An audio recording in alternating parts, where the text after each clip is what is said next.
So if I am a company and I'm looking for a paper lead specialist, a paper lead generation company, what are some things that I should be looking at?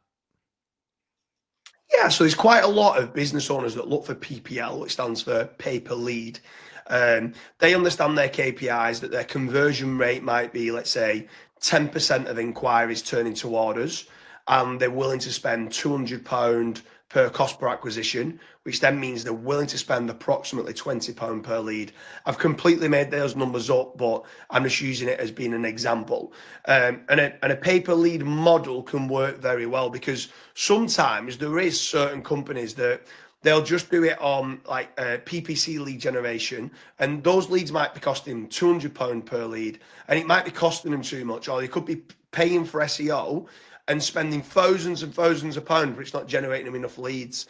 So a pay-per-lead model and dealing with a lead generation company can work really well because you're able to make certain that you're only willing to pay a set amount per lead that comes through. And you might say, okay, I'm willing to spend 20, 30, £50 per lead and I want 10 leads per day.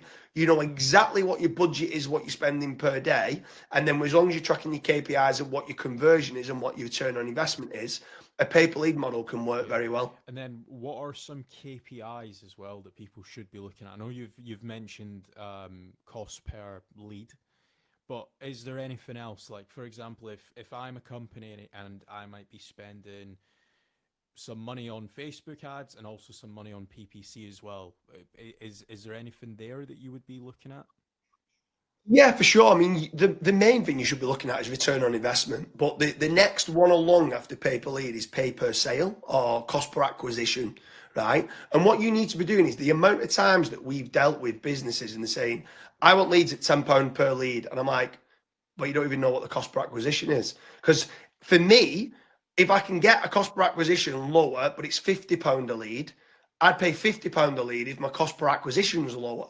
In fact, I definitely want to do that because I'm getting 5 times less leads, but converting more. So now I need a lower amount of sales team. There's no point in having hundreds of leads that the conversion rate's at 2%.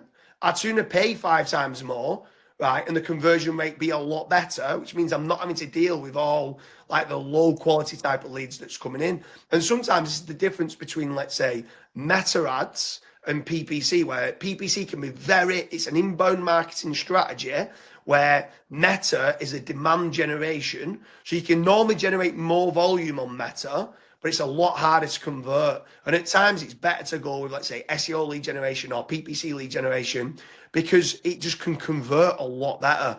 But yeah, generally speaking, the pay per lead, once you can check it, check the cost per acquisition, and then that can determine how much you're willing to pay per Yeah, lead. so if this is something that you're interested in for your company, head over to fatrank.com, fill in the contact form, and the team will be in touch. Thanks for watching.